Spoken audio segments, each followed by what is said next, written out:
আমাদের দুর্ভাগ্য, আমরা 4 জন সাংবাদিক হত্যা, প্রায় 300 সাংবাদিক আহতার ঘটনার প্রতিবাদ করতে মাত্র 2 দিন আগে। এরই মধ্যে আমাদের ইউনিয়ন সাংগঠনিক সম্পাদক সাহেদ খানকে গ্রেপ্তার করা হয়েছে। তার অপরাধ কি? তার অপরাধ হলো তিনি সত্য সংবাদ প্রকাশ করেছেন। আমরা তো জানতে পেরেছি। প্রিয় সাথীরা, কি মামলা তার বিরুদ্ধে দেওয়া হয়েছে?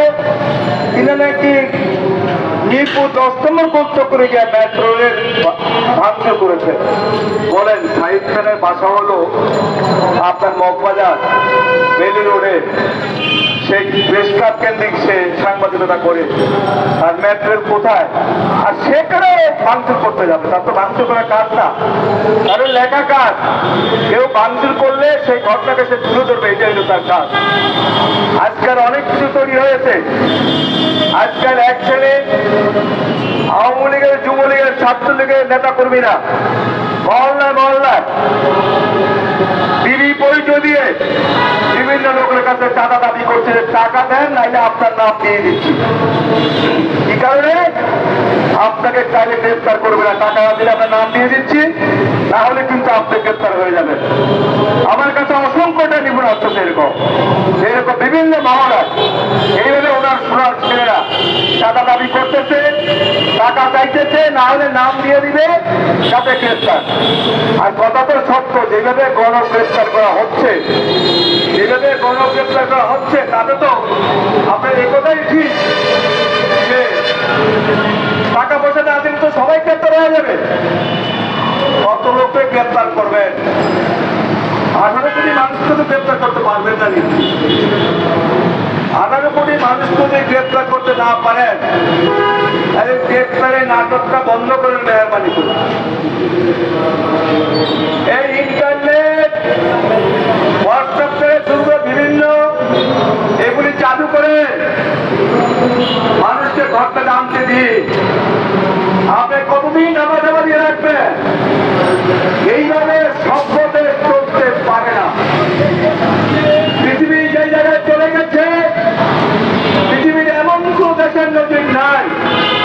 এইভাবে ইন্টারনেট বন্ধ করে, মোবাইল সার্ভিস বন্ধ করে একটি দেশ সরকার যেমন চায় তাই করতে। আপনি বারবার আহতদের চিকিৎসা দিবেন, ক্ষতিপূরণ দিবেন, কেন নিহতদের দিবেন না? নিহতরা অপরাধ কি করেছে? যাদেরকে গুলি করে হত্যা করলেন, বন্দুক আপনার হাতে ছিল, অস্ত্র আপনার লোকের ছিল, মানলকে তাহলে এই ড্রাইভার কার? সরকার পরিচালনা করে আপনি। প্রথম বললেন ছাত্রলীগই যথেষ্ট, তখন ছাত্রলীগ গুল্লি গালা করে কিছু মাইরা দেখো শেষ করা যায় না। তখন বললেন আওয়ামী লীগই যথেষ্ট, তখন দেখলো এটাও করা যায় না। তখন পুলিশ বাইরা দাঁড়িয়ে আসা করে চালাইতে থাকো মোটামুটি। এইভাবে হত্যা চালিয়ে 18 কোটি লোককে তো হত্যা করা যাবে না, এইটা আপনাকে ভাবতে হবে। 18 কোটি লোককে গ্রেফতার করা যাবে না। আজকে বুকে হাত দিয়ে বলেন, বাংলাদেশের প্রত্যেকটি মানুষের বলে গত কয়েকদিনের ঘটনায় কত লোক হত্যাকাণ্ডের শিকার হয়েছে, কত লোক চোখ হারিয়েছে, কত লোক পা হারিয়েছে, কত লোক মৃত্যুবরণ করেছে। আজকে দেশের মানুষ জানতে চায়। আমাদের এক শ্রেণী মিডিয়া আছে, দালালিটা আমাদের অভ্যাসে পরিণত হয়েছে। আরে বাইরে এখন সোশ্যাল মিডিয়া অনেক শক্তিশালী।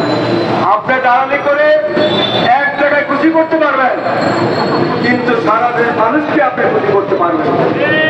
কাজেই সাংবাদিকদেরকে সত্য, ন্যায়নিষ্ঠ এবং বস্তুনিষ্ঠতার উপরে দাঁড়িয়ে থাকতে হবে। বন্ধুগণ, আমাদের পরিষ্কার দাবি, সাগরনী সহ সম্প্রতি 4 জন সাংবাদিক হত্যাকাণ্ডের শিকার হয়েছে। এই হত্যাকাণ্ডের গ্রেফতার করতে হবে। সাহিদ খানকে রিমান্ড নয়, অবিলম্বে তাকে মুক্তি দিতে হবে, নিঃশর্ত মুক্তি দিতে হবে। কোনো কথা আমরা শুনতে চাই না, কারণ আমরা বৃহত্তর আন্দোলন করবো। আর যত সাংবাদিক আহত হয়েছে সবার সুচিকিৎসার ব্যবস্থা করতে হবে, তাদের ক্ষতিপূরণ দিতে হবে। এছাড়া আমার জনসাধারণ যারা হত্যার শিকার হয়েছে তাদেরকে যথাযথ ক্ষতিপূরণের ব্যবস্থা করেন। শুধুমাত্র চোখের পানি ফেলেই এই কাজের সমাধান হবে না, শুধুমাত্র মুখরত বক্তৃতা দিয়েই এই কাজের সমাধান করা যাবে না। এর একটি উপযুক্ত ফায়সালা দরকার, মানুষ একটি উপযুক্ত ফায়সালা চান।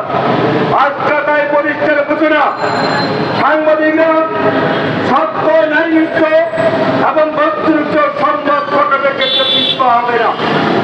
আমরা সংবাদ প্রকাশ করে যাব, যত ভাড়া বিমুক্তি আসুক না কেন, স্বতন্ত্র ভাষা বিমুক্তি উৎসে করে আমরা আইয়ুব খান, মোয়েন খান, শিক্ষকের বিরুদ্ধে এ নিয়ে আমরা লড়েছি, আমরা আজও লড়বো, ভবিষ্যতের বন্ধুগণ। অবিলম্বে জাহিদ খানকে মুক্তি দিন, সাংবাদিক হত্যাকারীদের গ্রেপ্তার করেন, অসুস্থ সাংবাদিকদের সুচিকিৎসার ব্যবস্থা করেন। গোটা জাতিকে আজকে সনদ চিত্ত জানান এবং একটি ব্যবস্থা করেন, অন্যথায় ড্রাইভার থেকে মুক্তি পাওয়ার আর কোনো সুযোগ নাই।